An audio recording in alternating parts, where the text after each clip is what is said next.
No entanto, o que vemos hoje é algo muito diferente. É uma igreja que diz que Jesus quer que você tenha sucesso, tenha dinheiro, ande de carro novo e tenha tudo de bom nessa vida e nessa terra.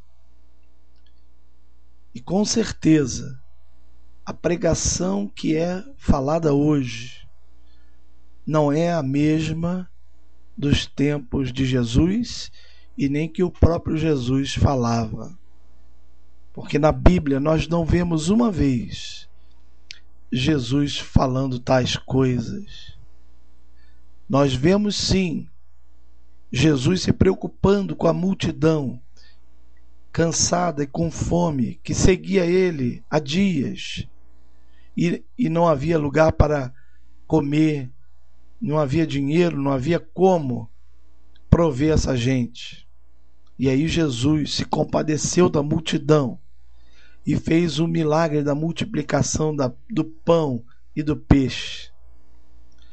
Mas quando fez assim, aquela multidão ficou animadíssima e quis transformar Jesus no rei de Israel.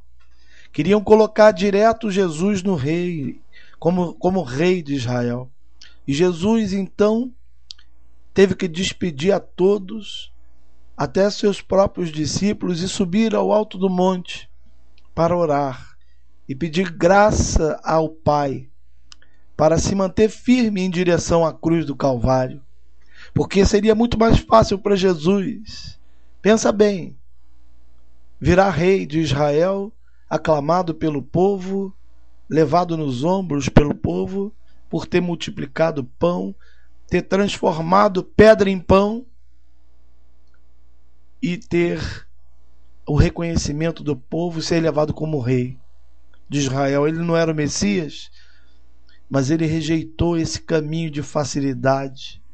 Ele rejeitou usar o seu poder espiritual para ascender a uma posição natural.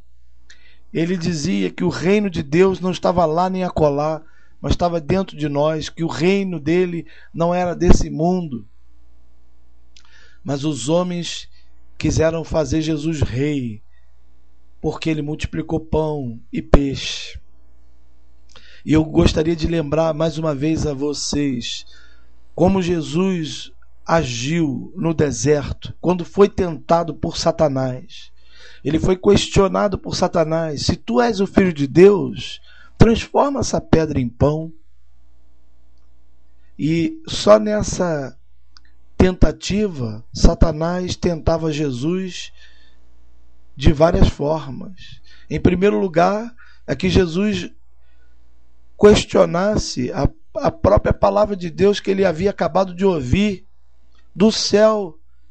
Ele havia acabado de ser batizado por João Batista e tinha visto e ouvido Deus falar com ele: esse é o meu filho em quem me comprazo.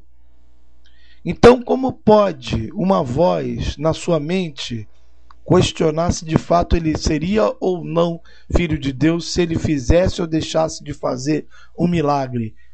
De certo que essa dúvida não vinha de Deus, porque Deus já havia declarado que ele era seu filho amado, em quem ele se comprazia. Jesus percebeu quem falava com ele, sabia que não vinha de Deus esse pensamento.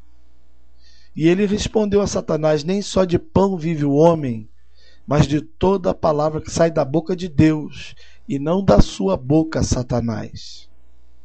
Mas hoje há muitos que estão ouvindo a voz do diabo, estão sendo tentados, estão caindo em tentação. Se esqueceram que são verdadeiramente filhos, que não tem que provar nada para ninguém e que não precisam transformar pedra em pão para se sentirem poderosos ou filhos de Deus. Estão caindo na tentação do diabo, estão sendo levados pela multidão a serem rei de um reino caído. Jesus não foi assim. Então, queridos, muitos hoje pregam coisas que não foram pregadas por Jesus, não foram ensinadas por Jesus. Na verdade, são doutrinas de demônios e estão arrastando multidões. Se você quer estar firme, se você quer a salvação, se você quer chegar naquele dia e habitar para sempre na presença do Pai, do Senhor Jesus e do Espírito Santo, não ouça qualquer coisa, não vai atrás de qualquer milagre, não fique fiando-se em grandes ministérios, em homens ungidos, mas sejam dirigidos pelo Espírito Santo, de verdade. Sigam a Jesus, neguem-se a si mesmo, tomem a sua cruz e sigam a Jesus diariamente. Lembrem-se que a salvação reside no fato de sermos discípulos, seguidores de Cristo e de irmos após a Ele, tomarmos a nossa cruz, negarmos a nós mesmos e seguirmos a Ele. Isso não dá sucesso para ninguém. Isso não é bom para a carne de ninguém. Isso é escândalo para a carne. A palavra da cruz é loucura para aqueles que se perdem, mas é salvação para aqueles que aceitaram Jesus como seu Senhor e Salvador. Então, querido, se tiver cruz,